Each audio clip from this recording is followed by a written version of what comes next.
Sponsored job post. Terms and conditions apply. Portions of the following program were pre-recorded.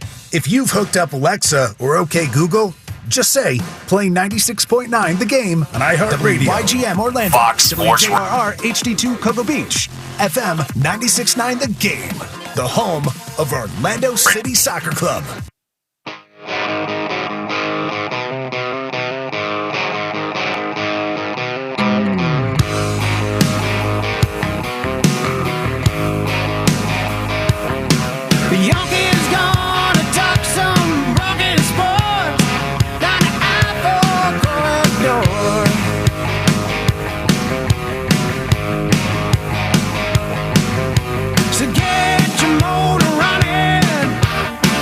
Time to put the pedal to the floor.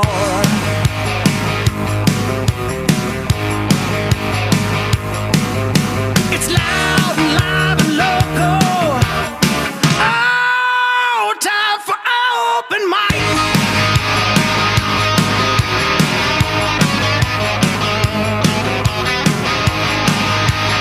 Happy Tuesday, everybody. We are loud, live, and local in Orlando. Every morning, 6 to 9:30 a.m. with so many ways to listen to us. FM 96.9 The Game, AM 740, HD High Def Radio 101.1-2. You can also listen on your smart speaker. You can listen on the iHeart Radio app. Just download that for free, and you can listen to us wherever you are. You can also watch us on social media live and in color. Go to YouTube, search for the Open Mic live stream. There we are. You can also find us on Twitter, on Twitch as well. Welcome to Open Mic. I'm Mike Bianchi, the Bulldog, sports columnist of the Orlando Sentinel, joined as always by, look at him right over there, Adam Reardon, the deceptive intellect. And there's Austin Pistolka as well, the Sultan of Sound. Yeah, that's right, Mike. I am here. I am excited. It's Tuesday. We've got FSU talk. And it's not football related because they're a basketball school. You also have what, Austin Pistolka? You have something to give away today. Oh my gosh, do we? We've got a 4-pack of tickets to Aaron Gordon's last game as an Orlando Magic player. We don't know that it's going to be his last game. I don't know, man. Seems pretty set in stone here. If you want to see Aaron Gordon in his last time as an Orlando Magic player, probably, then be sure to be listening during the sound off. We'll be giving away a 4-pack of tickets. What game is that for? Tonight's game. Tonight's game against the Denver Nuggets. Correct. Nice. Ooh. Yeah. Could be your last chance to see Aaron Gordon. He has reportedly requested a trade. We're going to get into that story. We're also going to get into all the NCAA tournament action, the Deshaun Watson trilogy, travagy, debacle, whatever you want to call it, is taking another twist and turn. The Dolphins said to still be interested in Deshaun Watson. I don't know why they would be interested in him right now at this point, but we're going to get into all of these stories coming up. But we like to begin every show with the Open Mic Early Morning Inspirational Quote of the Day. This comes from the great Oprah Winfrey, who once said, and I quote, "Do what you have to do until you can do what you want to do."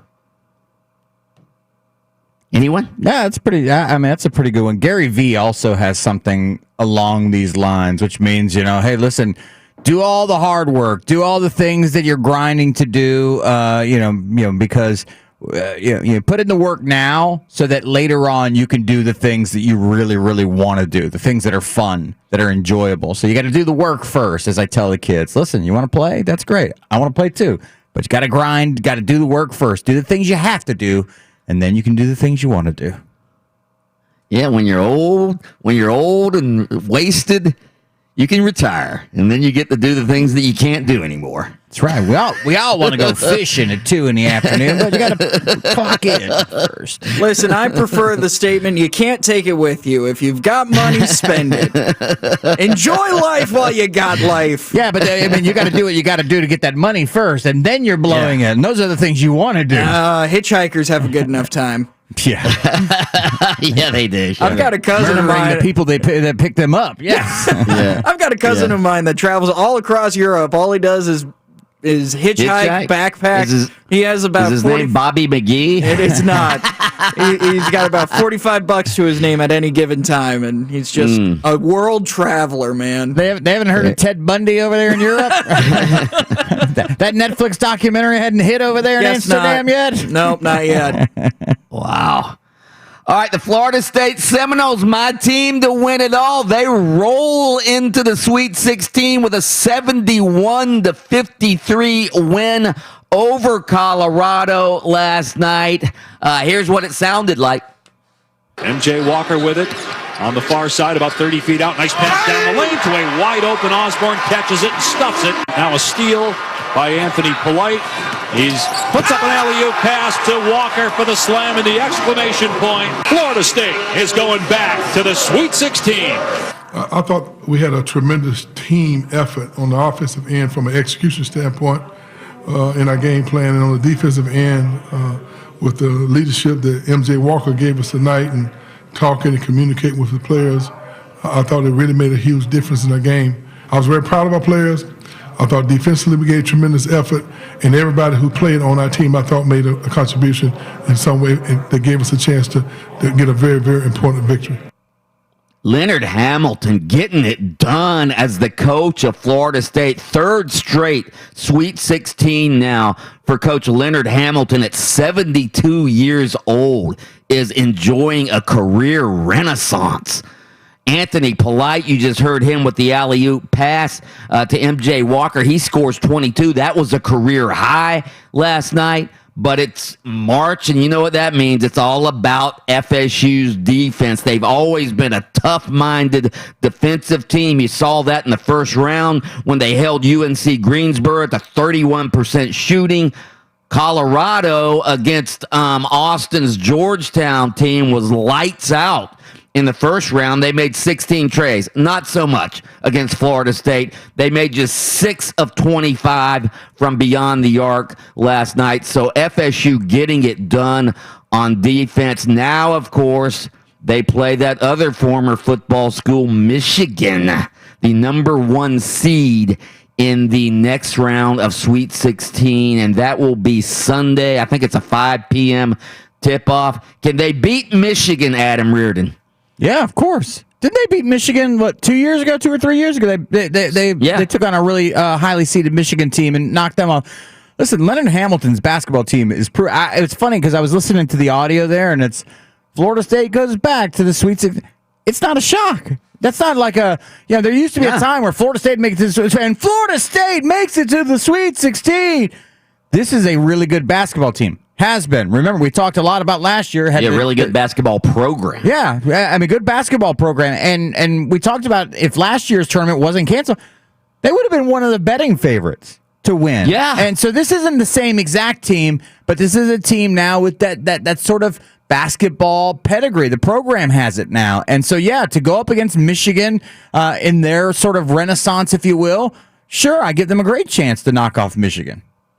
Absolutely. By the way, sadly, Colorado and their men's basketball team, their coach, Tad Boyle, opened up his NCAA tournament post-game news conference last night by addressing the mass shooting that happened just a few miles from the school's campus at a local supermarket in Boulder, Colorado. I'm sure you've seen it on the news. 10 people were killed, including the police officer who was the first to respond to the scene. Here was Tad Boyle last night. Well, first of all, before we talk about this basketball game, and I thought about this in the locker room before the game, how the events that took place in Boulder, Colorado today, and I don't have any details other than to know that it was a tragic situation. It puts basketball in its proper place, and win or lose tonight, I felt an emptiness in my stomach, another senseless act of violence that we've experienced as a country many, many times. And so it puts this game in perspective. It certainly puts losing in perspective. But even if we would have won this game and celebrated going to the Sweet 16, it would it would have put a damper on it. So my heart goes out to the families that were affected and those that lost their lives. Again, I don't know any details. I don't know how many or what the situation was. We got an alert on our phones, about an hour or so before we came to the arena.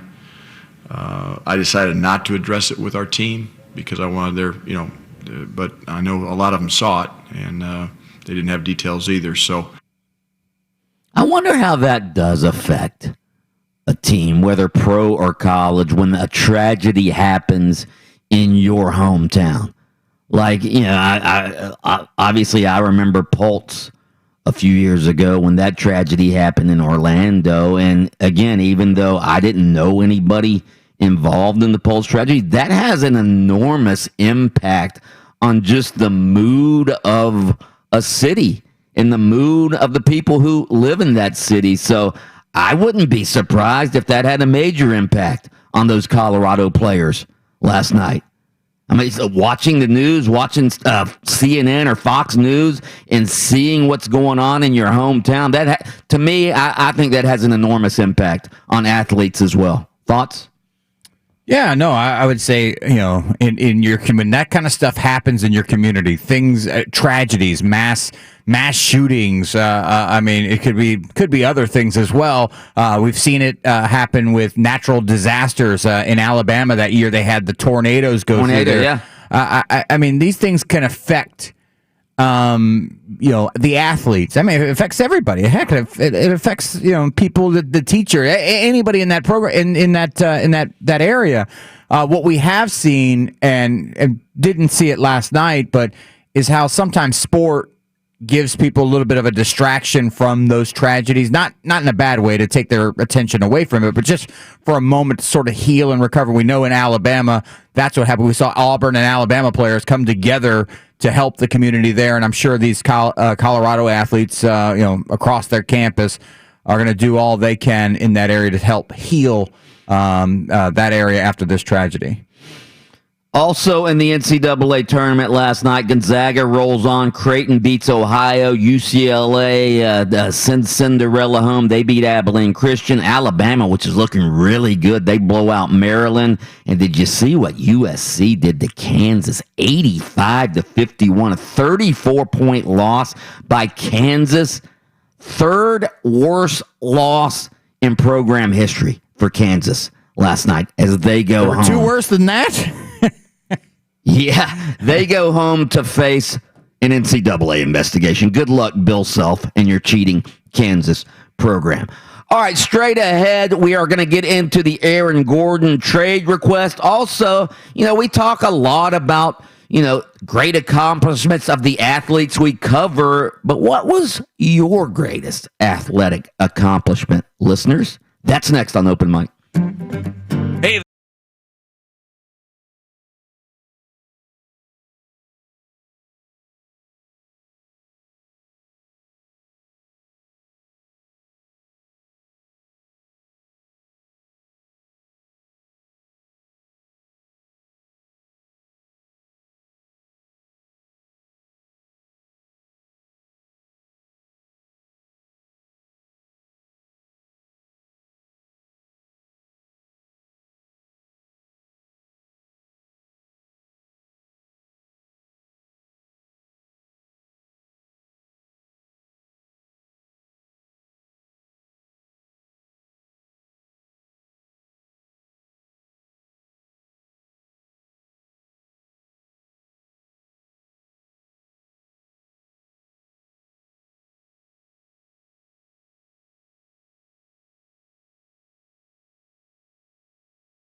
But I was going back through I was going through my little storage unit yesterday, all right, trying to clean it out a little bit, and I came across my old scrapbook, all right?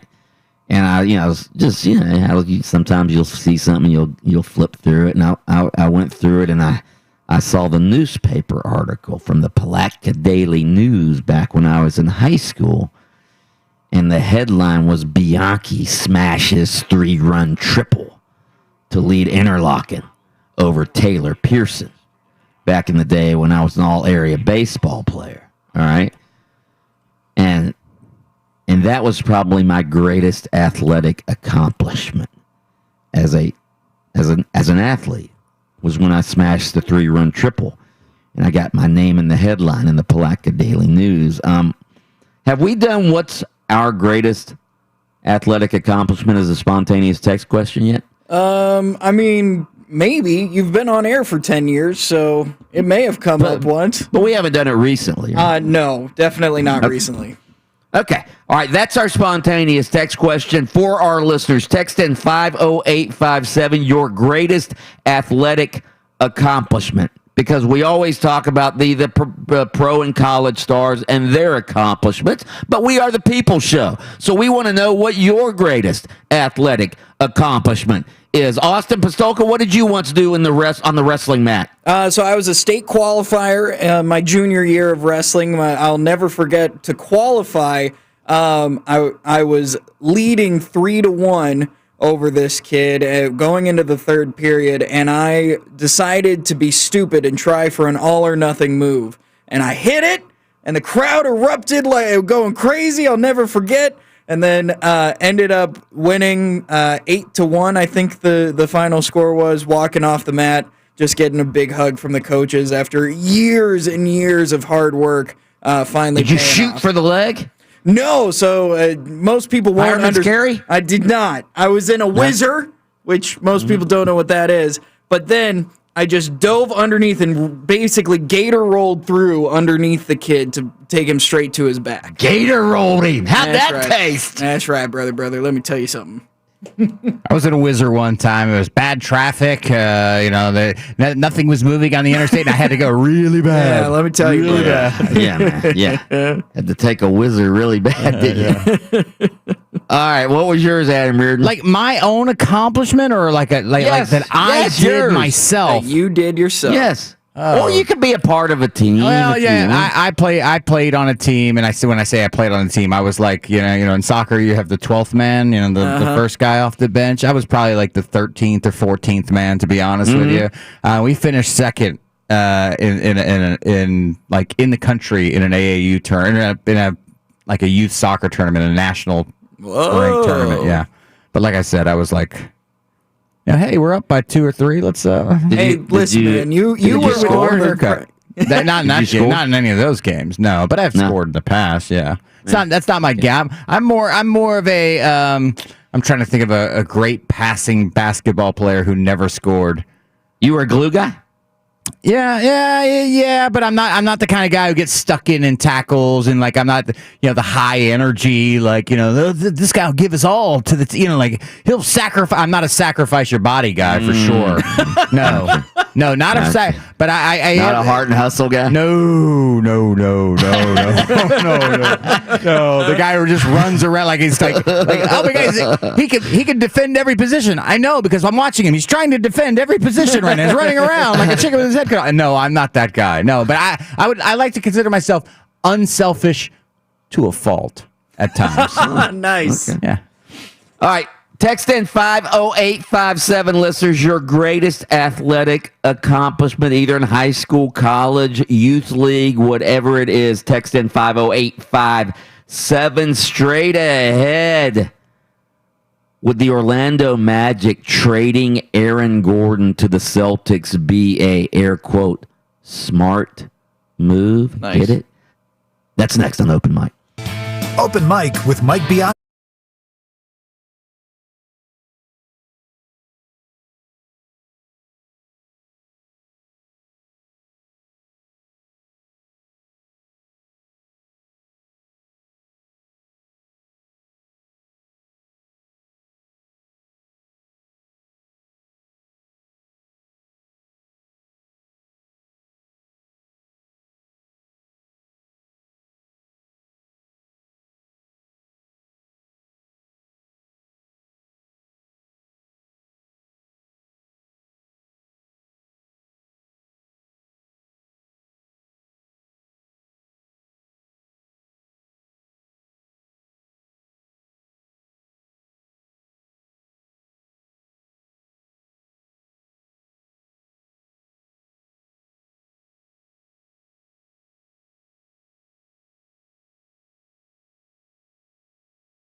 that point thinking, man, dude, DePaul is one of those sleeping giants of college basketball. If you get the right guy there, you can recruiting all that Chicago talent. Oh, yeah. Oh, yeah.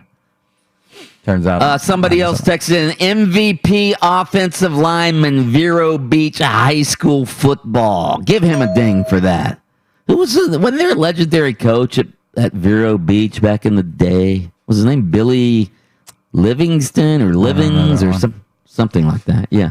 So anyway, all right, keep those coming in. 50857. Big news for the Orlando Magic. The NBA trade deadline coming up Thursday. It appears the Magic may be close to making a move. Starting forward Aaron Gordon reportedly has requested a trade through his representatives. This is according to multiple reports. This comes on the heels of a report last week saying Gordon, quote, will be open to a change of scenery.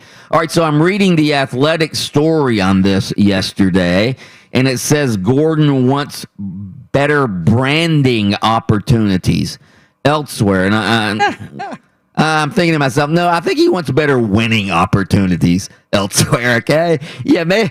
Well, if you're winning, that's good for your branding, all right? If you're not winning, not good for your branding. So, and again, there are some Magic fans out there who are mad at Aaron Gordon because he's requesting a trade. Why would you be mad at him?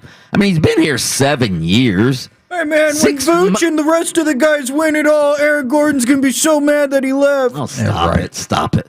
Aaron Gordon, again, I don't blame Aaron Gordon. If I were Aaron Gordon, I'd want to go somewhere else too. I mean, hell, he's been here 7 years of losing. He's quitting on his team. He's not quitting on his team. That's ridiculous. Anyway, yeah, Magic fans need to get over the fact. Oh, he won. First of all, I heard that somebody texted in Shaq, Dwight, and now Aaron Gordon. Aaron Gordon is not in that class. My question is this: not what Magic fans are, why would you want to keep Aaron Gordon? What has Aaron Gordon done in his career? Finished second in the dunk contest twice. Yeah, I mean, scored 38 points the other day. I mean, that's the thing. He'll have 1 or 2 games a year like that, and you look up and you go, "Whoa!" I'm like, "Well, what are you going to do? Ignore all the other games where he has 10?" I mean, let's be honest. I mean, at the end of the day, Aaron Gordon is a good, athletic NBA basketball. I mean, he's an athletic NBA player who sometimes plays good. There's no way the fan base is that upset with it. Why aren't you asking? Fans should have been asking for this trade a long time ago. Yeah, well, again, I say Magic fans. There are some on social media. I'm sure it's probably the minority, but there are some that are upset at Aaron Gordon. By the way, the Celtics are now considered to be the front runner for Aaron Gordon. Aaron Gordon, surprisingly, is creating a lot of interest from teams that are contending teams that want to win now. We're going to get into the Celtics reported trade offer coming up. If this is indeed the trade offer, the Magic should take it immediately. If this is indeed the trade offer being reported by The Athletic, among others. That's going to be next on Open Mic. Absence makes the heart grow fonder.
Since we are the People's Show, we want to know what our listeners' greatest athletic accomplishment is. That's our spontaneous text question of the day. Somebody just texted in, won the defensive player of the game in 1992, Apopka versus Evans. Go Darters. Yeah. There you go. 92? 1992. Walk-off double against USA Today's number 1 ranked Sarasota High School team. Dang that. Wow. Wait, the guy who was the defensive player of the year at Apopka. 1992. Yeah. Defensive player of the game. Of the game. That would have been during Warren Sapp's time, right? Warren Sapp at Apopka, 80.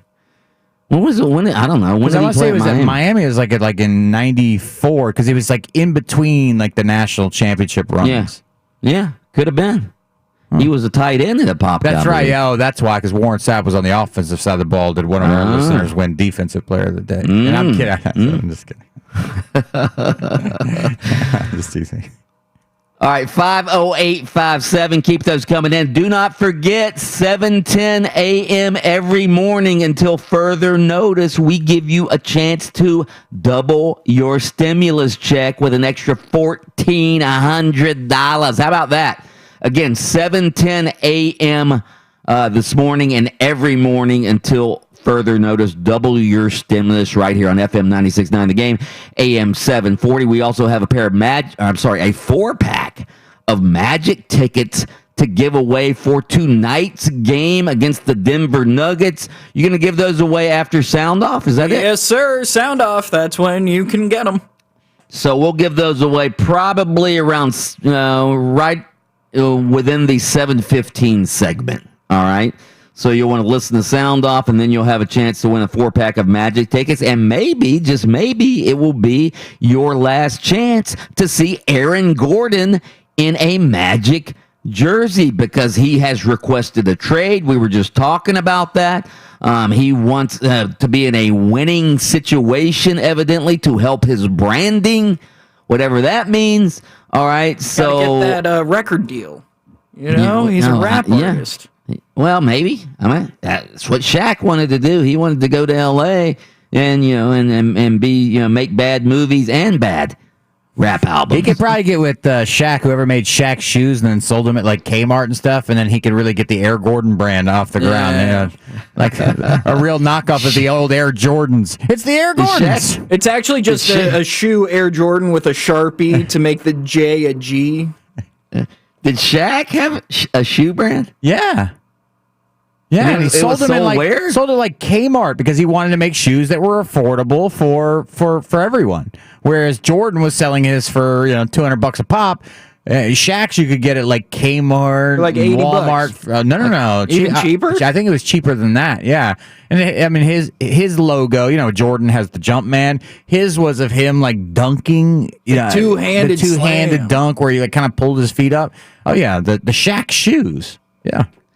God, I remember back when Steve Spurrier took the Florida job, and Spurrier was a guy who, he'll make a buck any way he can, all right? And they started a clothing line. It was mainly just sport golf shirts. At Pick and Save is where they sold them. Do you guys remember? I know Austin was it Pick and Save? It was Pick and Save. Okay, all right. Because the story I heard originally with this was they were sold at Piggly Wiggly's, but maybe that was somebody just having fun with me. No, there were no Piggly Wigglies in Gainesville. Okay. No, it was Pick and Saves. Pick and Saves throughout the state. Pick and Saves was like a what would be the? It's like a Piggly Wiggly, like Dollar General. Sort of, yeah. Yeah, sort of like a Dollar General. Yeah, sort of. It's like a grocery store that doesn't have any name brands. It's a grocery store that doesn't have any name brands. It's like Aldi. It's like Aldi. Yeah, except for not as socially acceptable. It wasn't just a grocery. No, it was more of a discount. I mean, you could get groceries there. It was sort of a bargain basement version of Walmart. You could get groceries there, but it also had like clothes and shoes and things like that. You could buy the milk that's on the shelf for 4 years that doesn't go bad. Powdered milk, my man. Nice. Anyway, so back to this Aaron Gordon deal, all right? The Magic are said to be holding out for a young player and or multiple draft picks for Aaron Gordon and possibly Evan Fournier. The Celtics, according, again, to The Athletic, are now considered the front runner for Aaron Gordon. The Celtics obviously having a disappointing season. What are they, 21-22, something like that right now. They're right around 500. They want to get back in the mix because they think they have the talent to win the Eastern Conference Championship and maybe get into the finals, but they need maybe another creator, another couple of creators on the offensive side. And Aaron Gordon he's having his best shooting year this year, shooting over 40% from three. Now, he hasn't played a bunch of games this year, but he's shooting the ball pretty well. We all know he's really good on defense.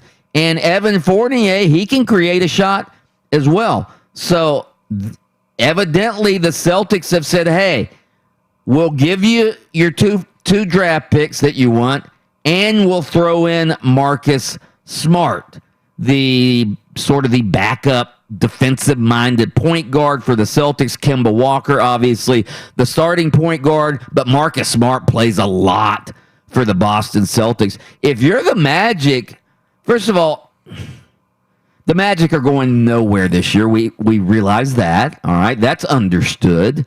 So, people are going to say, well, the Magic need a shooter, and Marcus Smart's not a shooter. You're right about that. He's not a shooter.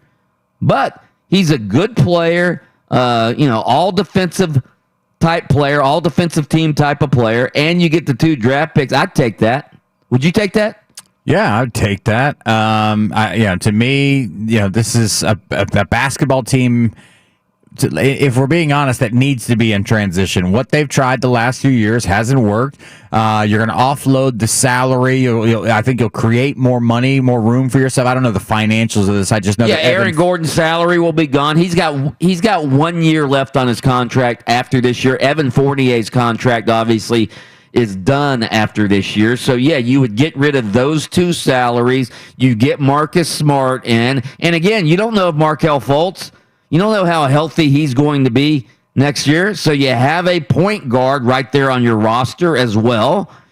Right now you have two injured point guards in Cole Anthony and Markelle Fultz. So, again, and if you could get a couple of draft picks as well, I think the Magic would be foolish not to take this. Foolish. It sounds like they're opening up quite a bit of cap space, and I just quickly Googled players that are going to be NBA free agents. The top of the list is Kyle Lowry, DeMar DeRozan, Otto Porter Jr. Like these are all they are scorers. They're a little bit older, but they are all scorers. You don't like any. You tell me you wouldn't want DeMar DeRozan in Orlando? Nah, that doesn't excite me. Nah. Right. All right. Cool. Yeah, because the current roster really is exciting. He would be an upgrade. There's no question about that. But at that point, though, if you've got Smart, you've got Fultz, you've got Anthony, DeMar DeRozan. Yeah. I mean, you're gonna end up with a team full of guards. Yeah. I mean, but the guards we just mentioned, we don't know if they can shoot or not. Huh? Yeah, DeMar DeRozan can score. I'd say you'd have to trade one or two of those other guys and get rid of them. But I like the draft picks. To me, I've been of the belief that Austin, Google what the Celtics have available for draft picks if you can. Yeah, so what sort of first round draft picks do they have? Well, I'm assuming they're going to be offering them, whatever their picks are the next coming years. So that would obviously be dependent on where they end up, right?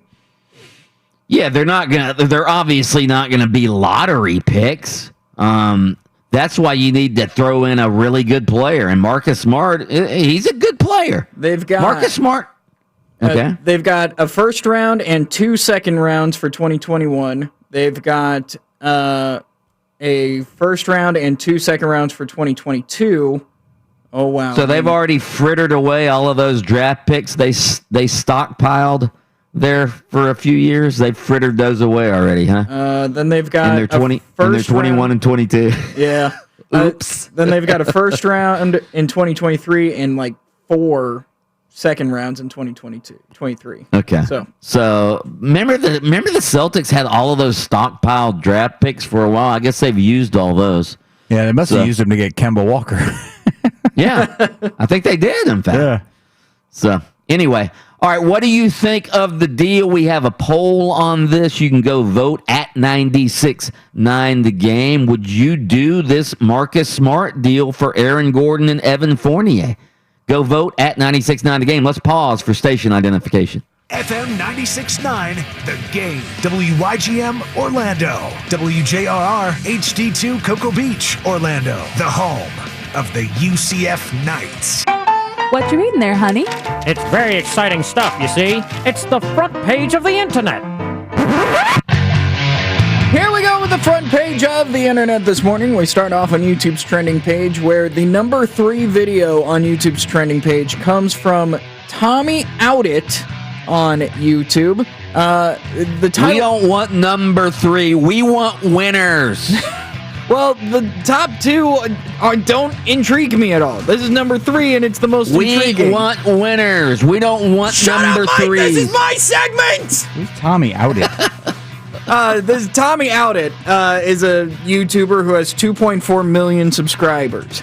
That still drives me crazy. What? That people have that many, and like they're like you're like, I have no idea who this person is, but 2.4 million people follow them, and they make a whole bunch of money. Yeah. I mean, why aren't they on our YouTube live stream right now, getting entertainment, comedy, information? Why don't we have 2.5 Well, we're gonna find million? out in a second. Like this guy ate like 6 dozen old eggs or something. Yeah, what did he do? So he's Cool Hand Luke. The video that is going viral right now is actually a video that he made 2 years ago, and he reposted it today just to be like, oh, this is kind of cool to see where I was at 2 years ago. And 2 years ago, he only had 2,500 subscribers, and he talked about like where he thought his channel was going to end up. Little did he know, in little under 2 years' time, he's got he literally has, what, is that 100 times? Yeah. No, even more than that. He's got a whole lot more subscribers, and it's just cool to see him, in his younger time, and people really like this. It's a video that's got 1.3 million views.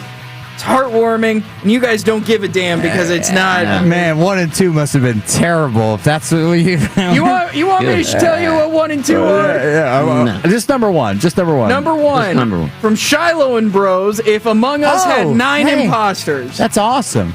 You have no idea who Shiloh and Bros. But I know what Among Us is. It's true. It's true. What if I have it no did idea. have 9 imposters? Are you happy now that you know, Mike? Both equally riveting to Mike. I'm not happy about either one of those. Shocker. Happy birthday today to star of the movie Ant-Man, kind of. Star from the show Fresh Off the Boat, HBO's Veep. You guys probably won't know who he is. It's Randall Park. He had a really weak birthday today. Randall Park. He's got to be.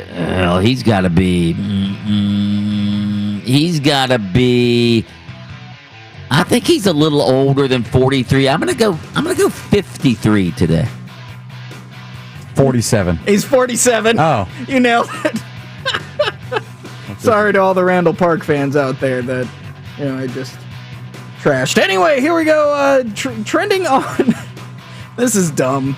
So people are trashing Cinnamon Toast Crunch right now. What? Why? So on Twitter... That's great. Cinnamon Toast Crunch, one of my favorite cereals. But that's awesome. Jensen Karp tweeted at Cinnamon Toast Crunch with a photo showing what appears to be shrimp tails in his cereal. And I'm looking at the photo right now. It looks like shrimp tails in his cereal.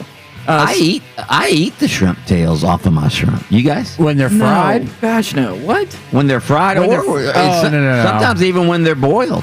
You just crunch in and It's got the sharp piece that'll yeah, cut the your little throat. sharp piece. But I only risk it when it's fried. Sometimes it gets caught in your throat and gags you a little bit, but it usually goes down. Yeah, I used to also eat the peanut shells from like roasted peanuts. Oh, I do that. Yeah. I definitely do that. What the hell is wrong with you guys? And then I vomited. You don't eat the peanut shells? Yeah. No, I don't eat the peanut shells. Good roughage. Anyway, a lot of fiber and vitamins in those shells.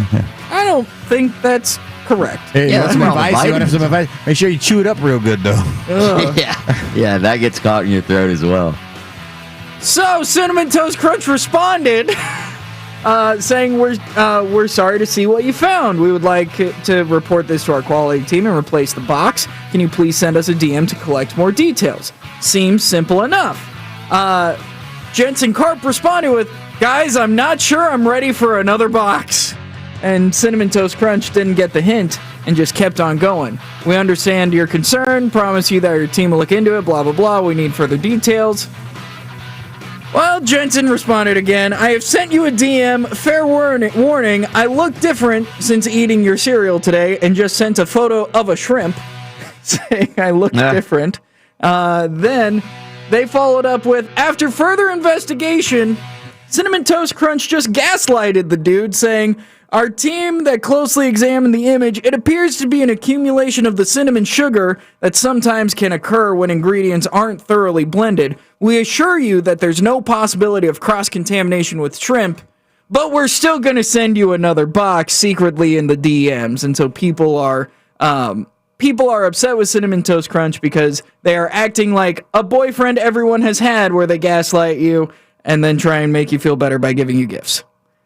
That's what's going on with Cinnamon Toast Crunch on Twitter. She should be happy with the free box. And that's the front page of the internet. Yeah. I love Cinnamon Toast Crunch. You know what else I love is Golden Grams. I love that cereal. Oh, yeah. They got to. Anyway. If you left them, you got to eat those fast though. Golden Grams. If you get up to go, I got to change the TV channel. Back in the day, where you had to stand up to change the channel, and you come back and you end up with the little floppy, they absorb all the water. It's really gross. Water? You put water in your cereal? Milk, the liquid. I don't drink either one, so. You don't drink water or milk? I definitely don't drink milk. Somebody just texted in Shaw's, or I guess they mean Shaq's, or at Walmart now for $50 Shaq shoes, I guess, or at $50. He sold over 250 million pairs. Yeah. Somebody texted in. You know who else? You know who else made a cheap brand of shoes was Stephon Marbury when he went over to China. He has his own shoe brand. I would say called Star Brand or something like Starberry Brand or something like that. Imagine we can all be Jordan. Yeah. Imagine if they'd have had shoe deals back in the 50s and 60s, the type of shoe deal Elgin Baylor would have gotten. Elgin Baylor sadly passes away yesterday at the age of 86 years old. He's a Hall of Famer. I don't remember Elgin Baylor. He was before even the Bulldogs' time. But in the 50s and 60s, with the Lakers, he was unbelievable. I was watching some video of him this morning, and he was one of these high flyers before the high flyers became in vogue. And not many people know about Elgin Baylor because when he played, the games weren't on TV. They weren't on TV usually. And also, he played for the Lakers, who were out west, and the Lakers were in the shadow of the Boston Celtics. Elgin Baylor... he played in 6 finals against the Boston Celtics, lost them all.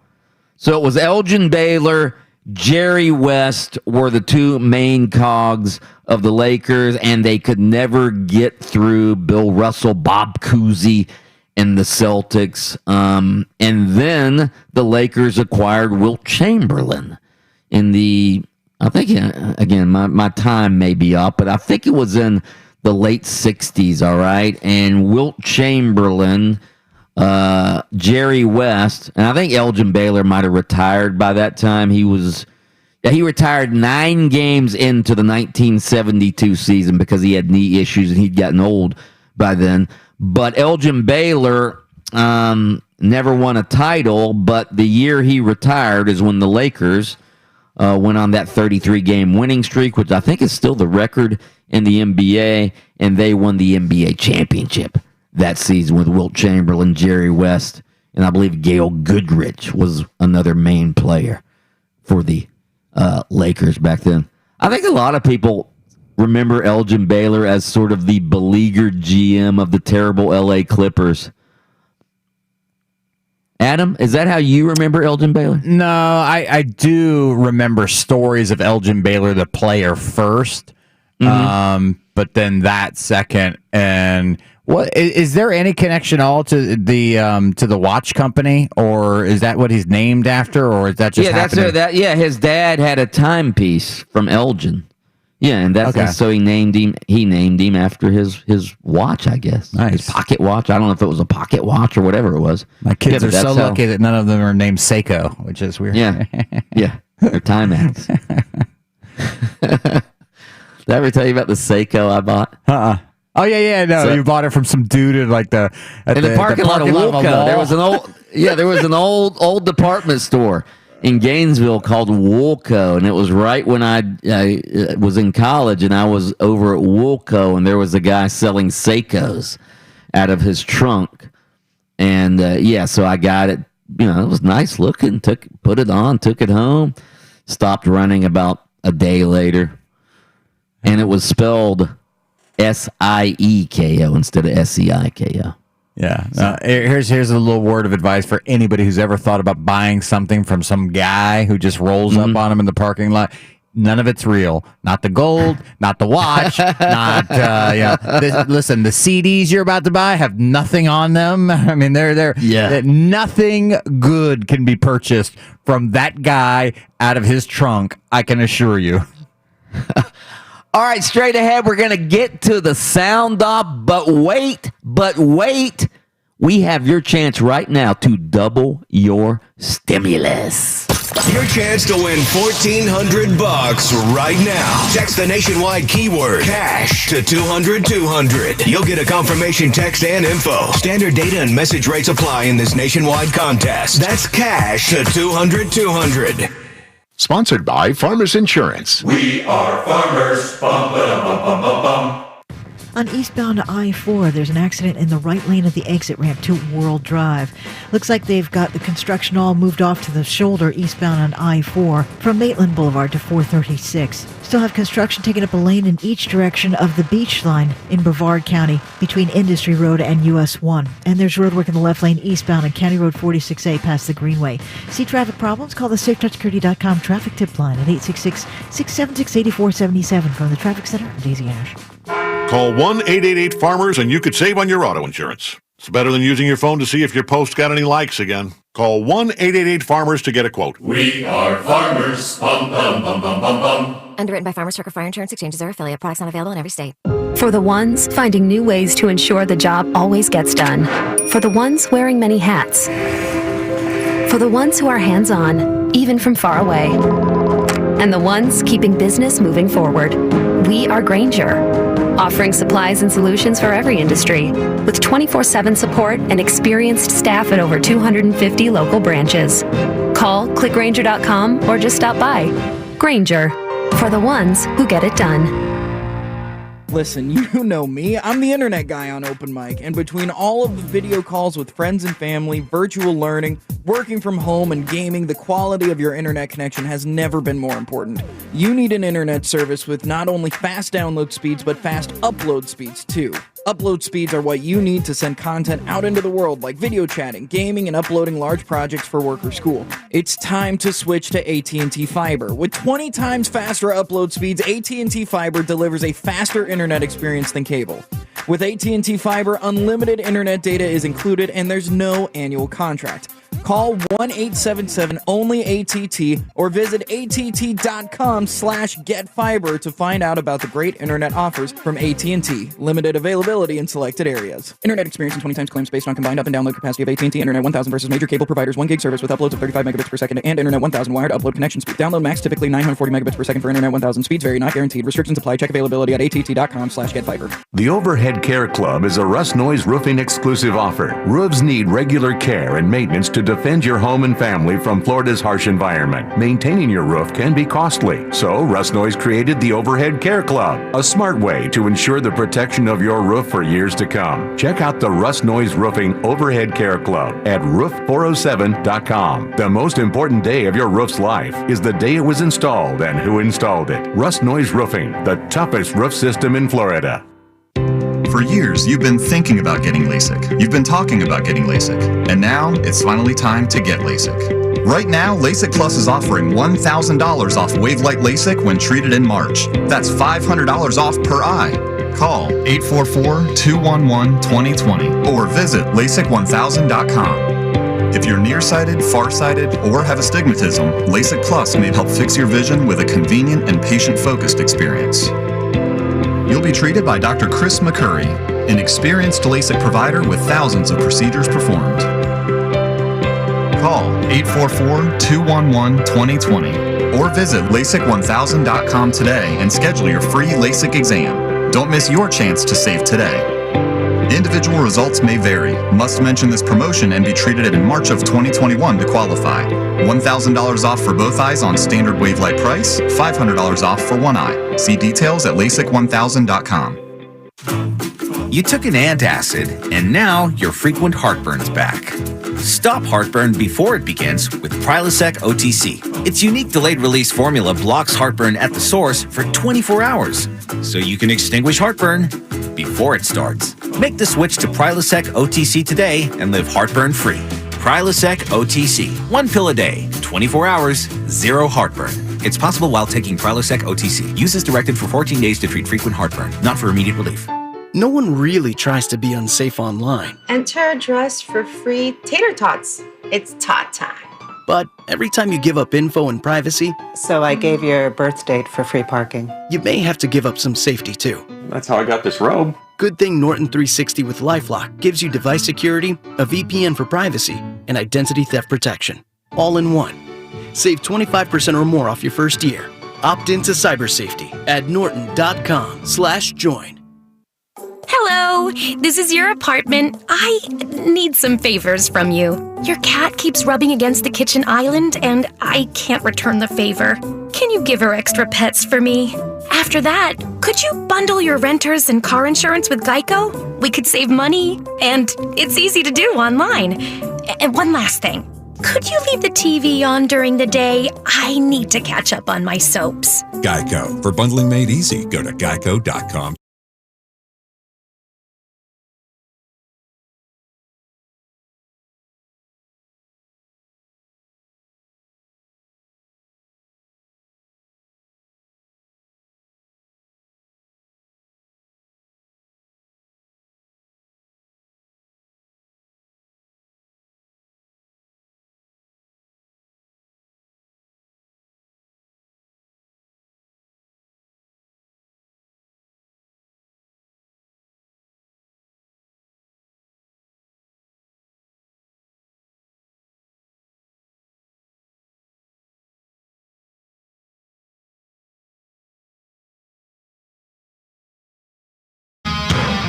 Sound off brought to you by March Madness. It rolls on into the Sweet 16, and you can listen to all the action right here on FM 96.9 The Game, your home for the NCAA tournament. Our coverage is powered by Westwood One. Austin?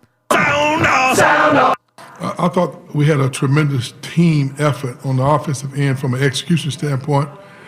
In our game plan, and on the defensive end, with the leadership that MJ Walker gave us tonight and talking and communicating with the players, I thought it really made a huge difference in our game. I was very proud of our players. I thought defensively we gave tremendous effort, and everybody who played on our team I thought made a contribution in some way that gave us a chance to get a very, very important victory. That's Leonard Hamilton, head coach Florida State, after they've advanced to their third straight Sweet 16 after a big win over Colorado. They take on Michigan in the Sweet 16. Mike, you got to be feeling real good about your pick to win it all right now. Absolutely, I do. And it would have been a fourth straight Sweet 16 because they probably would have made it last year when they would have been a 1 or a 2 seed. They won the ACC regular season championship, of course, last year, and they could have made a real national championship run last year. And I think they can beat Michigan. They are deep. They are strong. They are tough-minded. This Leonard Hamilton, what he is doing at the age of 72 years old, he is having a career renaissance. He's never been this successful as a basketball coach. Now, Mike Krzyzewski's, he's in his 70s as well, but guess what? Mike Krzyzewski had a lot of success as a younger coach. Leonard Hamilton having most of his success now as an older coach. I think it's a tremendous story. I love Leonard Hamilton. I love this Florida State basketball program. I love how they play, and yes, they will be in the championship and win it because I have that on my bracket. Sound off. The referees had warned us earlier in the game, no talking. And when you're in the NCAA tournament, everything's a little more on alert. So that's Nate Oates, head coach of Alabama, talking about the refs were warning his team about trash talking. Adam, my question for you is there a place for trash talking in sports, and how should it be regulated? Yes, I mean, as long as you don't it should. George Carlin, before he passed away, should have given us like the 7 words you can't use while trash talking. And if we would just adhere to that, I'm good with anything. They're trash talking. When you're competing with anything, you could be playing golf with your buddies. Giving them a hard time, hey, listen, don't chili dip that, oh, yeah, he's not going to make this putt. Believe me, he never makes this putt. That sort of stuff, that's part of competing. As long as it's not it's mean-spirited, though, you don't want that. Even there's a borderline but again, to me, we should create the 7 words, that you can't use while trash talking. Can't insult somebody's mother, their wife, any loved ones, no loved ones. Your attacks have to be, directed at towards me. They have to be personal. They have to be personal. Yeah, personal, but can't be about race, color, religion, anything like that. But trash talk is good. Sound off. Spoken like a true Miami Hurricane. That's right. Listen, put your fatigues on and get off that plane. Go play that game. Sound off. Raymond told me that there was a tweet exchange, and now it's like supposedly a story, which is the reason I'm bringing this up. It's ridiculous. You guys know this. We are so thankful for everything that's happened over the years here and throughout our run. We've had so many great moments, great players, and Kevin, is celebrated here. You guys all know that. He had an amazing run. We absolutely wish him well, and we've done that from the start. And that's why I'm so angry about this, because this is complete BS. So that was Steve Kerr talking about what has come up on Twitter about him and Kevin Durant. Basically, Drew Schiller, an NBC Sports Bay Area writer, made it seem like Steve Kerr was taking a shot at Kevin Durant with some tweets and some quotes and some misquotes and all that sort of stuff. Here's what happened, Austin. Go for it. So Kerr was on a NBA show, all right, and he said that he enjoyed coaching last season more than he enjoyed the season before when they went to the finals, all right? And last season, of course, they were terrible. They were 15-50. All of their players were injured. Durant has gone, but Kerr's point was the finals team. That team could almost coach itself, but last year he was coaching a bunch of young players, trying to develop them, and he enjoyed that team. Well, this reporter, Drew Schiller, made it seem like he was taking a shot at Kevin Durant. That's why he liked coaching last year's team, because Durant was gone. So I think Steve Kerr, and believe me, I usually defend the media here. I think Steve Kerr makes a good point here. He wasn't taking a shot at Kevin Durant. He was pointing out that, hey, I got a chance to coach a little differently last year. All right.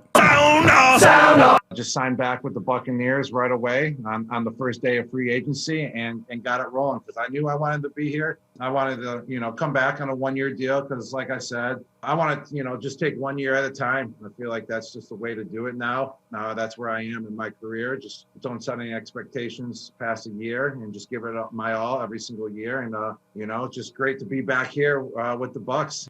That's Rob Gronkowski talking about how he is taking this 1 year at a time right now. And my question for you, Adam, is Rob Gronkowski going to stick around every year until Tom Brady retires, or do you think he has an early exit plan beforehand?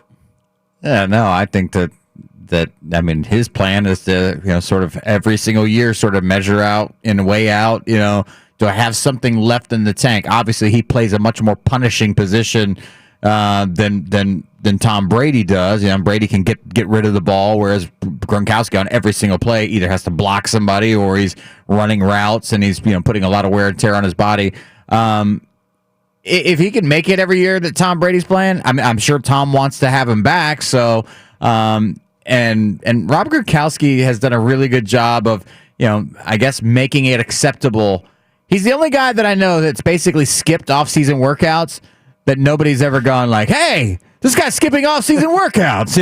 It's more like, oh, look at Gronk being Gronk. He like faked working out during the offseason, but he catches touchdowns in the Super Bowl, and people go, well, hey, listen, look good in the Super Bowl. Sound off. That's the sound off for today, which means it's time to call in 407-916-8255. Your chance at a 4-pack of tickets to see the Orlando Magic take on the Nuggets tonight in what could be Aaron Gordon's last game. Oh my gosh, he could be traded tomorrow. So watch him tonight. 4-pack of tickets. Actually, that would be Thursday he would be traded. Well, whatever. He's going to be gone soon enough. 407-916-8255 for your chance at a 4-pack of Magic tickets to tonight's game. There you have it. All right, straight ahead. The Dolphins are still said to be interested in the controversial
Empowerment, taking the power back. They bring these cases for one reason only: stopping further misconduct from this defendant and any others like him.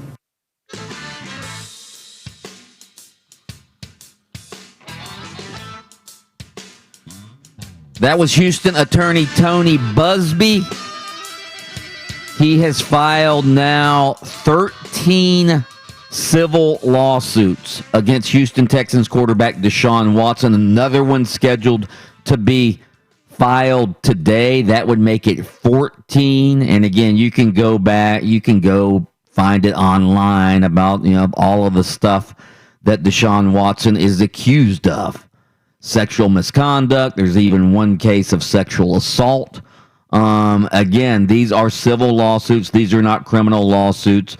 But there is talk, and again, this is just coming from one side, and that is Tony Busby. And there's talk that he may turn over evidence to the Houston Police Department, and there could be some criminal charges filed against Deshaun Watson. And again, this is a if this is all in, as Adam Reardon said yesterday, there's two conclusions to be drawn here. All right, either Deshaun Watson did all of this stuff he's accused of, which would be horrendous. All right, or all of these 13 different women are making this up, and that would be bad as well. So those are the two conclusions you can come to here. Again, we don't know what happened. We're only hearing one side of it right now, and that is from the 13 plaintiffs and the attorney who has filed charges on their behalf. Again, there are a lot of questions. Why is Deshaun Watson getting massages from so many different women? He's a professional athlete. He could go to the team facility and get a massage if he really wants a massage. All right, so there's that question. Do we know if these women are all from Houston? Do we know that, Austin? Have you? I'm looking it up right now. Because I think I read, and I could be wrong, and I don't want to spew misinformation, but I think I read that either he flew in one of the massage therapists or they flew in at his request, all right, from another city. And again, Deshaun Watson may have his reasons for wanting to get massages from so many different women, but that's a question that I think needs to be asked. But here's what I want to get to real quick with this, all right? So I'm reading the story today, this morning, as I'm doing my show prep. All right, I'm just going to read you a couple of paragraphs from a story, all right? Despite the allegations against the 25-year-old quarterback continuing to pile up, multiple NFL teams, including the Eagles, Panthers, Jets, Dolphins, 49ers, and Broncos, remain interested in trading for Watson, according to Aaron Wilson of the Houston Chronicle. Quote, what Deshaun Watson has been accused of obviously doesn't match up at all with what we've heard and know about him as a really great person, but you can't ignore these serious allegations. An NFL executive told Aaron Wilson of the Houston Chronicle, what that means is making sure you're doing your homework and making sure you have all the facts before you get heavily involved in trade negotiations, blah, blah, blah, blah, blah. All right, this comes from an anonymous NFL executive to Aaron Wilson of the Houston Chronicle. And again, I defend the media all the time, and I'm sure Aaron Wilson is being told this, all right? But I don't believe that there are any teams right now interested in trading for Deshaun Watson right now. Because, I mean, come on. What team is going to give up multiple draft picks, 2 or 3 first-round draft picks, for a quarterback who is in the middle of a sex scandal right now? Nobody is going to sign Deshaun Watson right now or trade for him. Nobody. I would actually go the other way. I'd be willing to trade for him more today because I think his value has dropped because of these allegations. And if you think that maybe that this is not exactly what it seems on the surface, what these allegations are, maybe it doesn't cost you as many draft picks anymore. Do the Houston Texans want this in their town while all this is going on? It'd be nice now for Houston to move off of him. But you're still not getting Deshaun Watson. Houston's not going to move off of him for like a second round draft. No. But it may save you a draft pick. I mean, the price may be less today than it was 3 weeks ago. You'd give up 2 first-round draft picks because for Deshaun Watson right now? And not that I'm this smart, but I was watching Shannon Sharp yesterday on television, and he was discussing it, and he says, absolutely you do. You know why? Because at the end of he's not being accused of rape. Right, I mean, at this point, he's being accused of like some inappropriate comments. He is accused of masturbating in front of them. Okay, but again, thanks, Austin. I tried to stay away from it. I'm gonna say what's going on here, man. But I'm saying like obviously there's some things he's done wrong, or at least the allegations are that. But the NFL could suspend him for what, 6-8 games? You trade for him, and you go 6 or 8 games without him, but you've got him now for 4 to 5 years on your team. No way, no way. First of all, I'm at least gonna wait and see if any criminal charges are filed before. I mean, if there's a chance that criminal charges are filed, and he could. Again, and he could wind up, in jail for this. If there's a chance of that, no, I'm not giving up 1 first-round draft pick for him until I find out if there's going to be criminal charges. So you're telling me the worst of the allegations, and I haven't read through them, is that he, did not that he put his hands on them. So there are plenty of allegations of that. Here's one right here. Watson is alleged to have harassed a woman by, quote, grabbing the plaintiff's buttocks and her what. There's also allegations of him trying to force oral satisfaction on himself. So there are a lot of now it's getting into like, ooh, this is not good. And he put all this in text messages? Supposedly, no. These are the allegations the women have against him. So basically you're gonna end up with a he said, she said, with no real evidence at the moment. Well, again, we don't know. Yeah. I don't know what evidence they might have, if they have any evidence. Again, this is one side's attorney accusing Deshaun Watson. I'd like to get maybe we can get our good friend Glenn Kaufman on later in the week to talk about this, because I want to see what the strategy is here with Tony Busby. But again, these are civil lawsuits; they're not criminal lawsuits. Obviously, he's trying to get a financial reward for the accusers, but we'll see if that happens. But again, Adam says he would trade for Deshaun Watson. I would not until I find out what is going on right here. But to Adam's point, I mean, Antonio Brown is on the Tampa Bay Buccaneers. He still has a case that's up in the air at the moment for sexual assault. Yeah, but they signed him on the bargain deal. He got him in a bargain. You're not giving up 2 or 3 first-round draft picks to get him. It's true. I'm just saying, this is not unprecedented that someone Greg Hardy found homes in the NFL constantly, and he was beating his women. Believe me,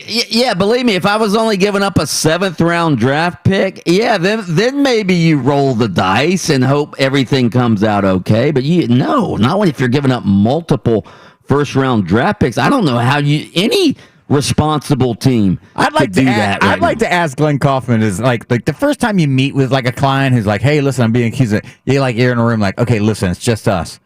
What am I working with here? Are you guilty, bro? I mean, you got to tell me. I mean, it's funny. I've seen a lot of interviews with like former lawyers and all that, and a lot of lawyers are like, I don't care. I don't want to know. It does not matter to me. I don't want to be there defending this guy when they're like, okay, and here's the video he sent. I'm like, what video? Yeah. Right? Yeah. You're talking about video. I guess at the end of the day, if you're defending Deshaun Watson, you've named your price, and whether he wins or loses, you're getting paid. Getting that money. Oh, video? Okay, great. Well, we're going to leave. Get out of here. All right, straight ahead, we're going to get into all the hot topics of the morning with Adam Shadoff.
put the pedal to the floor.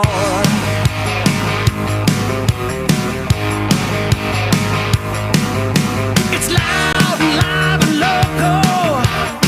Oh, time for open mic.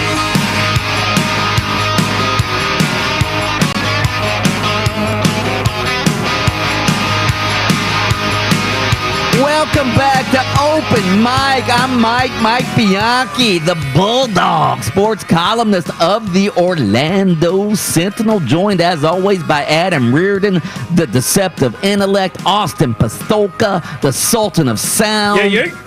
Together we are Open Mic, the troika of sports talk radio excellence in the megalopolis we know as Central Florida. Adam Shadoff, Fox 35 sports anchor. He is scheduled to join us probably around 7:58 a.m. this morning. He's scheduled to join us to go over all the hot topics of the day. Dante Marcatelli, Magic insider and TV broadcaster extraordinaire. He will join us at 8:15 for the Magic Word to talk about Aaron Gordon requesting a trade from the Orlando Magic. First Shaq, now Dwight, then Dwight, and now Aaron Gordon. What are you laughing Orlando at? just can't keep its superstars home. That's terrible. Franchise superstar player. Yeah. Did you see him the other night? 38. Scored 38 the other night. Oh, No, not the last night. The night before that. Yeah. So, anyway, we're going to get into that with Dante Marcatelli. Our spontaneous text question of the day. Spontaneous text question of the day. Because we are the people show, we always talk about the athletic accomplishments of, the athletes that we cover in the NBA, the NFL, college football, college basketball, all of that. But we're the people show. We want to know your greatest athletic accomplishment. Our listeners, all right? I gave mine earlier. It was when I was in high school, and we were playing Taylor Pearson, and I was the star second baseman, all-area second team Gainesville Sun from Interlochen High School. And last inning, man on first, the Bulldog gets up, and boom, a triple.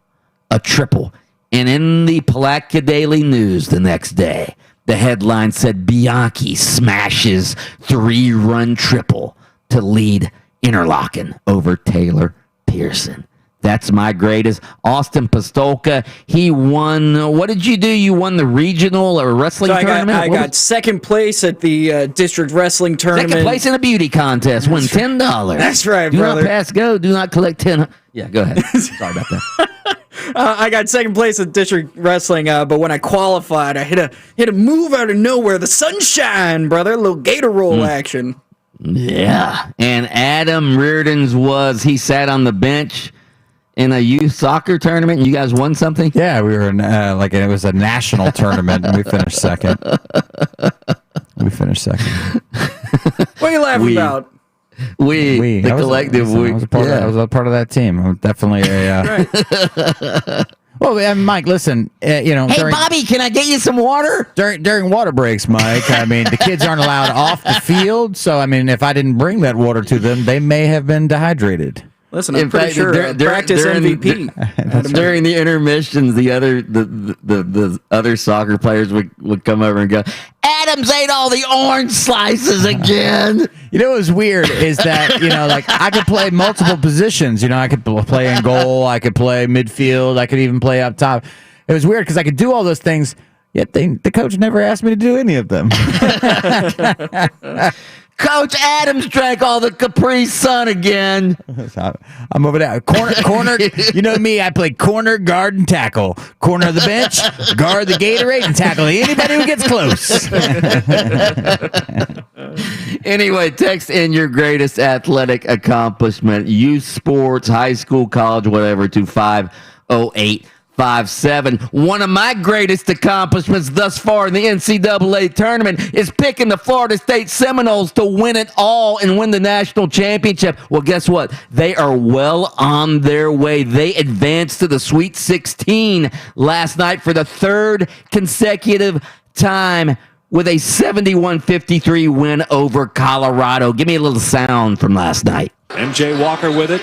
On the far side, about 30 feet out. Nice pass down the lane to a wide-open Osborne. Catches it and stuffs it. Now a steal by Anthony Polite. He puts up an alley-oop pass to Walker for the slam and the exclamation point. Florida State is going back to the Sweet 16. I thought we had a tremendous team effort on the offensive end from an execution standpoint in our game plan, and on the defensive end with the leadership that MJ Walker gave us tonight and talking and communicating with the players. I thought it really made a huge difference in our game. I was very proud of our players. I thought defensively we gave tremendous effort, and everybody who played on our team I thought made a contribution in some way that gave us a chance to get a very, very important victory. Leonard Hamilton, the 72-year-old coach of Florida State, having a career renaissance as a septuagenarian. Is that how you say it? A septuagenarian? Meaning he's older than 70? Yeah, I think that's what it's called, a septuagenarian. I don't know if that's how you pronounce it. I think I just call it old man. Yeah, I'm 72 years old, and again, 3 straight Sweet 16s for the Florida State Seminoles. Probably would have been 4 straight if they'd have played an NCAA tournament last year. Now they have number 1 ranked Michigan, or number 1 seeded Michigan in the Sweet 16. And I got to tell you, Adam Reardon, I think Florida State can beat Michigan. I think Florida State can beat anybody the way they play defense and as deep as they are. Well, I mean, talk about the way they play. And the way they shoot the ball. Well, the way they play defense, especially, that's Leonard Hamilton's calling card, has been his entire career, is his teams will play really good defense. Remember this Colorado team that they just beat and stifled the other night? Yeah. They shot the gym lights out against Georgetown in the round 1 matchup there. And so, I mean, a lot of times you look at a team that shoots really well, they just kind of like the sight lines. I was thinking to myself, I'm like, man, Florida State may have their hands full with a team that can shoot it that well from outside, from beyond the 3-point line. And they didn't. And they played great defense. Leonard Hamilton has always preached that. And then when he gets a little offense to go with it, that's when his teams are really dangerous, and they were able to. They're going to be athletic. They're going to play well defensively, and when they get offense to go with it, they are a tough out. And the other part to this is that they believe that they're a great basketball program. Absolutely, now. It's. Yeah. I mean, this isn't. This isn't Cinderella. I was just thinking about it. Florida State's not at this level, but Gonzaga. I can remember when Gonzaga was first a Cinderella, when they were making like their appearances and they were at a 12 seed and they would give teams a run for their money, or they I remember that. Yeah, I remember when they beat the Gators way back when in the NCAA tournament, early in Billy Donovan's tenure. That was still the Cinderella Gonzaga. Now Gonzaga's been to 6 straight Sweet 16s. That ain't a Cinderella. And I think that Florida State and their basketball program and Leonard Hamilton and the confidence he exudes and just sort of his presence. This isn't a team that's just happy to make it to the Sweet 16. You'll have teams like that. Make no mistake about it. But this team isn't that. They're going to go into this Michigan game not excited about being in the Sweet 16. They're going to be excited about their chance to make it to the Final Four. Absolutely. All right, let's pause for station identification. WYGM Orlando, WJRR HD2 Cocoa Beach, W245CL Deltona. This is FM 96.9, The Game. Quiet on the set. Can we please have quiet on the set? It's TV time on Open Mic. Boy, that escalated quickly. Let's hear from Fox 35's own Adam Shadoff. Adam Shadoff, nobody in this town reports the news as a broadcast journalist like Adam Shadoff. You can catch him and his colleague Evan Fitzgerald every weeknight about 11:30 on the Fox 35 Sports Zone. They take a deep dive into all the sports happenings around Central Florida. Adam Shadoff, how are you this morning? I'm good. What's up, Yankee? All right, Adam Shadoff, our spontaneous text question before we get into the Shadoff shout out is your greatest athletic accomplishment, whether it be in youth sports, high school, college, whatever. What was your greatest athletic accomplishment? That's a tough one. It'll be between making the state championship in sprints in track, or winning the state championship in soccer as a team. Probably winning the state championship in soccer. Yeah, it's winning it in soccer because it's only New Mexico, but it was still a big deal to win the state title. Wow, and you were a fast white guy, huh? How fast could you run? I used to be pretty fast. I ran the 100 in like low 11s, like 11.2-ish. And one time I broke 11 seconds in competition. One time. Now, are you still fast? I'm old now. That's what I am. know, but relatively speaking. You mean for like dudes my age? I guess. Yeah. I would guess so. Yeah, I would think so. The reason I ask that is because I used to be really fast in high school as well, and I'm still pretty fast. In fact, I was fast enough a couple of years ago that Brandon Kravitz challenged me, and he's a young guy, and he challenged me to a 50-yard dash in the parking lot of the iHeart Media Castle there, and I just blew his doors off. I mean, he also blew a tire like right off the bat, didn't he? No. Oh, He blew a tire only after he saw that I was running away from him. That's when he blew the tire. Oh, he faked an injury? Yeah, make no mistake. I was blowing his doors off before the tire blew. I'm proud of you. He's in his 30s. You got like 20 years. I think he might have been in his 20s then. Yeah, and I was in my 50s. Yeah. So, anyway. All right, let's do a little shout-out with Shadoff, shall we? Shout it out from the rooftop. Woo-hoo! It's time for the Shadoff Shout-Out.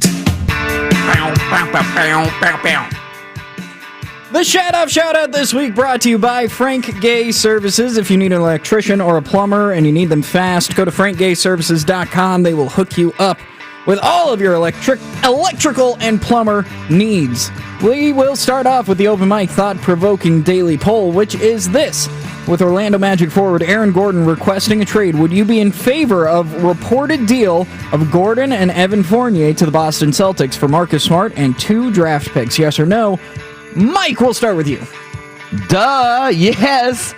Absolutely, I would. And again, if you could get 2 draft picks, first round from the Boston Celtics, and you get Marcus Smart. Now, I realize Marcus Smart doesn't fill your need of needing shooters, but Marcus Smart is a really good, hard-nosed point guard. He's young. The Magic right now have 2 injured point guards in Markelle Fultz and Cole Anthony. We don't know how Markelle Fultz is going to come back next year.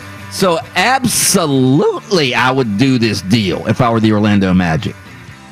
I lean toward yes with Bianchi as well, as long as we're talking about very good picks. I mean, this can't be like 2 second-round picks. It's got to be first-round picks, both of them. And yes, then yes, I'm totally with Bianchi because Marcus Smart is a really good defender, not a very good shooter. That would be so up Orlando's alley. Getting another guy who can't shoot but's a really good defender. They need shooters, but I agree. He fills the need for right now, and getting those 2 first-round picks is crucial. With 59% of the vote, yeah, we like it. Get rid of Fournier and Gordon. We want the draft picks. That was not actually, obviously, the answer, but yes, 59%. Open mic supplemental poll number 1. That was Austin Pastolka editorializing. Just a little bit.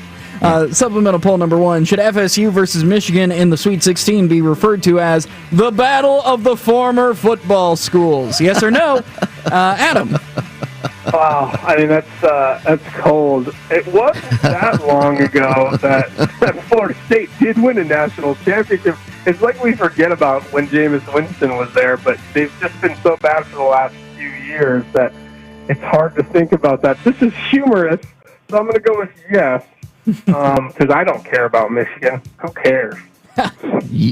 Yeah, it truly is amazing what Leonard Hamilton has done at Florida State's basketball program. Now, obviously, Florida State fans care a lot more about football, but again, 3 straight Sweet 16s, would have been 4 straight last year if they'd have had a tournament probably, and he has turned Florida State into an elite basketball program. I don't think there's any denying that. They won the ACC regular season last year. They came within a game of winning the ACC regular season this year. So, yes, Florida State is a basketball/softball/soccer school. It is no longer a football school. With 62% of the vote, yes, this is what it should be called from here on out. Supplemental poll number 2, with the legendary Elgin Baylor passing away yesterday, who was the greatest player on the Lakers of the 1960s and 70s? Was it Elgin Baylor? Was it Jerry West? Or was it Wilt Chamberlain? Mike? Okay, well, overall, for career, it would be Wilt Chamberlain. But Wilt Chamberlain didn't get to the Lakers until, I looked this up this morning, the late 60s, or I think it was 1969, and he was there for a few years. Elgin Baylor, back in the 50s, in the 60s, he was the Lakers' leading scorer. He carried the Lakers to 6 finals, didn't win any of them because they were playing the Boston Celtics every year. But Elgin Baylor was a pioneer when it comes to the style of basketball we see today. He was a high flyer. He was smooth. He could shoot. Elgin Baylor, the greatest of the Lakers of that era. Yeah, I would have to do some research on the numbers. I mean, it's hard to go against the guy who's the logo of the league, Jerry West. I agree with you that Wilt Chamberlain is the best player of all those 3. But if you're talking about the era, it sounds like Elgin Baylor was. I know he was great, but I didn't realize how many NBA championships he got to. 6 in a decade. That's pretty impressive. I'll go with Elgin Baylor. With 68% of the vote, Wilt Chamberlain wins this one. Elgin Baylor, by the way, the first player to ever score 70 in a game, and he averaged 38.1 for 1 year. Yeah. Wow. Supplemental poll number 3. If you were an NFL team in need of a quarterback, would you make a deal for Deshaun Watson with all of the sexual misconduct civil cases pending against him? Yes or no? Adam? No, absolutely not. This story is so bad. You can't touch that guy right now. Houston made a huge mistake. They could have got rid of him months ago before all this happened, and they would have been free and clear of it. They're stuck with the guy now. He's not going anywhere. The NFL, something big is going to happen with Deshaun Watson. This story is terrible. Yeah, and I'm reading the one of the stories this morning, and it says Aaron Wilson of the Houston Chronicle has been told that multiple teams are still interested in trading for Deshaun Watson. I don't believe that. I think that's the Houston Texans trying to get that information out there. Like, hey, a lot of teams still interested. I don't think any team right now is interested in Deshaun Watson. I don't think they should be interested in Deshaun Watson. These are some serious allegations against him. You're obviously, if you're an NFL team, you're not going to give up multiple first-round draft picks. I don't care how good Deshaun Watson is. You don't even know if the guy's going to be playing in the future. You don't even know if the guy's going to be, in the league, for crying out loud. With 70% of the vote, no! We're not. No! What? Are you kidding me? No! Supplemental poll number 4. Do you agree with Bianchi that bass players in musical groups are like running backs on football teams? They're a dime a dozen. Yes or no? Mike, explain yourself. Well, I saw, I was doing my little show prep this morning, and there was a list on one of the websites, greatest bass players in rock and roll history. And of course, you had your Paul McCartneys, and Paul McCartney, don't get me wrong, great musician, great songwriter, wrote all the great Beatles songs with John Lennon, but bass players, it's the easiest of the instruments to play. It's, if you're a guitarist or a lead guitarist, those are the instruments that get all the recognition. Bass players, again, like running backs in the NFL, you don't draft a bass player in the first round. You wait to get your bass player. Tell me the last time you really heard of a star drummer of a rock and roll band, though, honestly. So I'm going to go with drummer. They're just in the background. It's probably really hard to do, but they don't, they're just there. You can just swap them out with anyone else. I'm going with drummer, not bass player. Bass players and drummers, the offensive line of every band. That's right. The backbone. They keep the beat. That's right. Yeah. 58% of the vote agrees with Mike Bianchi. And who is the greatest bass player of all time? Ooh. No idea. I don't know. I couldn't tell you. Probably Led Zeppelin's bass player. Flea from Red Hot Chili Peppers. Ooh, there you go. Oh, yeah. I like that. Huh. And finally, the open mic Would You Rather poll. If you had to live inside a TV show, would you rather live inside Miami Vice or the Beverly Hillbillies? Oh, this one's easy for me. I might go for it then. Oh, I used to love Ellie Mae Clampett when I was a kid. I mean, Donna Douglas playing Ellie Mae Clampett was my heartthrob as a youngster. Definitely Ellie Mae. She was a country girl. I'm a country guy. We would have gotten along just fine. She liked her varmints and her animals. I'm an animal lover as well. So I'm going Ellie Mae Clampett and the Beverly Hillbillies. So I guess it's are you going to be a super loaded country bumpkin living in LA, which is not a bad thing, although people are going to be looking down on you, or are you going to be like one of the most stylish, like, what were they, detectives? They were like narcotics detectives, Tubbs and Crockett in Miami in like the 80s, wearing like huge boxy suits with pastel colors. I think I go with Miami because you're a badass. You're living a cool lifestyle.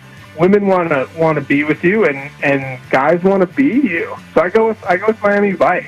With 57% of the vote, Miami Vice wins this one. Wasn't Crockett? His character is like a former football player at UF as well, I believe. He was? Yeah, Really? That was his character storyline. He had the Lamborghini Countach, I believe, is what. Wow. Yeah, you're driving By the way, a Lamborghini around Miami? That's a good life. Yeah. On a cop salary? Yeah. Come on. Hey, It's how a many- detective salary. Well, listen. Hey, we found 2 kilos. I heard we found 4. No, only 2. Only 2.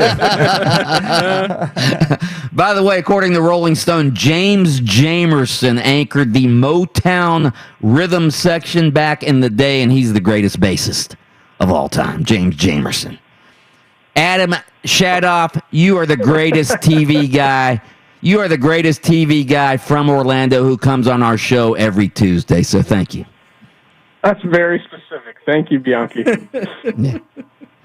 All right, we'll talk to him next week. Straight ahead, the magic word. Dante Marcatelli, Magic Insider, will join us.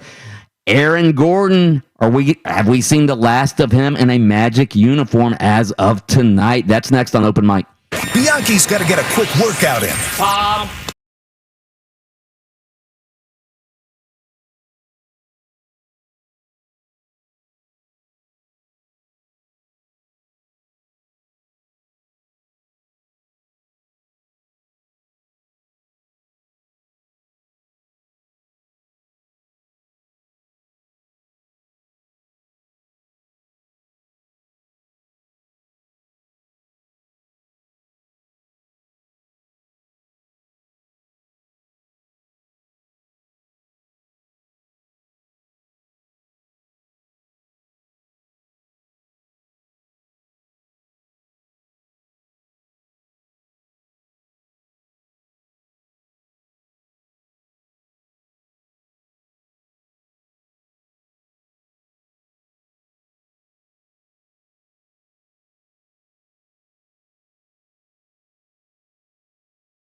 Down.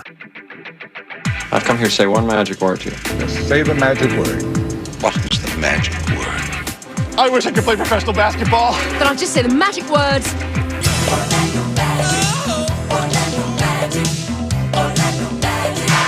Every Tuesday, we talk to a Magic personality about our hometown NBA team. Today, we get Magic, the magic word from Dante Marcatelli. He, of course, is a Magic TV broadcaster extraordinaire. You can see him during all the Magic TV broadcasts on Fox Sports Florida. You can also hear him right here as the host of Magic Drive Time every weekday afternoon/evening starting at 6 p.m. during the NBA season. Dante, how are you this morning? I'm doing great, Mike. How are you doing? Well, we think we might have some Orlando Magic news. Obviously, you're on the outskirts of the inside there, all right? Aaron Gordon reportedly has requested a trade. Are you allowed to talk about this, Dante? I thought we were going to talk about Oral Roberts, or we're going to talk about Abilene Christian. How's your bracket? How's your bracket looking, by the way? Awful. I got Illinois winning the whole thing, so I did really well right out of the jump. Yeah, and my alma mater, Liberty, I had them making some noise, so that didn't pan out too well either. But it is fun. That's what we love about March Madness. I think this time of year, in the next couple of days, your good friend Stan Van Gundy puts it best. I think he calls it silly season. It's hard to know exactly what to make of what, and you're going to hear a ton of rumors. I think you look at the Magic's record, and you say, okay, they're 2 games ahead of the Detroit Pistons. It's easy to say that Orlando probably be sellers, coming up to the trade deadline. But it's hard to know. And in regards to Aaron Gordon, I think we got to let him explain or give him an opportunity to talk. It's hard to know what's true or what isn't true. Until then, it's kind of all speculation. So he'll get an opportunity to discuss that. And in the meantime, Jeff and John have some decisions to make a couple of days before the trade deadline here. All right, Dante, you follow the Magic as close as anybody. Aaron Gordon has been injured for much of this season, but he's having his best shooting year. What is his value right now? I mean, he's obviously an athletic guy. He plays good defense. He's shooting the ball well this year. I would think his value is pretty high, and he's still young. Yeah, that's the thing. I mean, it's his 7th season in the NBA, but he's just 25 years old. So you can see why a lot of teams would covet potentially Aaron Gordon, And I'm sure Jeff and John field calls on a lot of their guys throughout the year, and probably will for the next couple of days here as well. But I think with Aaron, you look at it, you can see all the tools. You just go back to, Friday night against Brooklyn, and you see the 38 points, 7 of 8 from 3. He's always been one of the better defenders in the NBA, certainly at his size. He's versatile, can play the 3 or the 4. And again, I think what everybody likes is just 25 years old. It's been challenging at times to kind of see it all consistently kind of come together. I think that's kind of what everybody is still waiting for, but it's there. He's got the talent. He's got the ability. And, he's shown signs, he's shown flashes, and you're right, the way he's shooting the basketball right now, and I give him a lot of credit because he's really bought into what Steve Clifford has asked him to do, and that's defend every night the opposing team's best player, and he has no problem with that, and he goes out and gives it his best effort, and when his feet are set, and he's catching and shooting from beyond the arc, he's been very effective, and you can see all the wrinkles he's added to his game. So in 7 years, he's made himself a heck of a player, no question. Okay, I'm not going to ask you to comment on trade possibilities, but I do want to ask you about a couple of players, just your opinion of these players. Marcus Smart, what's your opinion of him? I think we've always liked Marcus. I mean, Marcus is, if you listen to the telecast, you'll hear a lot of praise throughout Marcus Smart he's just one of those hard-nosed, gritty defenders. And he's a guy that, isn't afraid to stick his nose in there. And, it shocked us the other day when we found out he was the Celtics franchise, the single game leader for threes made. He's hit 11 threes in a game. So he's developed a 3-point shot. He's as good a defender as there is at the point guard position. So, he's certainly a terrific player, and he's a vocal guy. He's a leader, and he's been doing it for a number of years with the Celtics. Another guy you're very familiar with, How has Victor Oladipo been doing? Obviously, the Rockets aren't having a good year, but how's Oladipo been doing over the last couple of years? Well, I think you go back a couple years, and he was an all-star. He was playing terrific basketball. He had worked on that offensive game. He's always been a terrific defender, but really, he had the ability to score on anyone from anywhere. And I think that was kind of his first year or two in Indiana when he learned what he kind of played behind Russell Westbrook and defended him every day in practice with the Oklahoma City Thunder.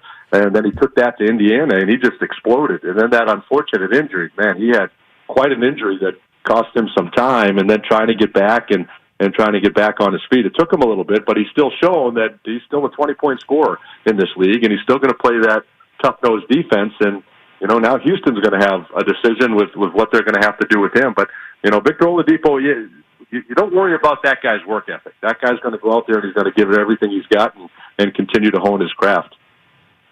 All right, Dante. I know you're. What you like? He can sing. I know you. He is a great. Morning, so I know he can. He is a great singer. He's a really good singer. In fact, at Magic Media Day a few years ago, he and I did a little duet on the air. You probably don't remember that, but yeah. Oh, I let him sing. Nice. We got to dig that up. Can we put Austin on that? That needs to resurface. I let him sing lead vocals. I was more a background guy. Yeah. Good idea. Hey, real quick, Elgin Baylor passes away yesterday at the age of 86. Obviously, you were too young, as was I, to watch Elgin Baylor in his prime. I don't think people realize what an unbelievable player he was, although you're a Celtics fan, right? Yep. I grew up a Celtics fan. Yep, I sure did. So I heard it's like my dad. Like my dad always used to tell me, I wasn't there when they built the pyramids, but I heard about them. I think we all know about Elgin Baylor. You're exactly right. As great a scorer and player as there ever was. That was certainly tragic yesterday. And you see the outpouring of support, all the people that knew him, and including Jeff Weltman, who came in contact with him with the Los Angeles Clippers. A lot of people knew him very well and always had great things to say about him, let alone what he meant to the game, let alone what he meant to racial equality and the stances that he took during his playing days. And then the fact that, very few people could score like Elgin Baylor.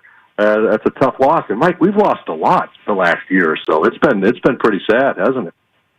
Absolutely. And poor Elgin Baylor, he makes it to 6 finals, all right? And all 6 times he had to face Bill Russell, Bob Cousy, and the Celtics dynasty, so he never won a championship. Never did. All because of your Celtics. All because of those Celtics. You're right. They beat a lot of teams. And think about that. Wilt Chamberlain was only able to beat him one time. Think about that. Wilt Chamberlain, right? How many championships would you think that guy would have?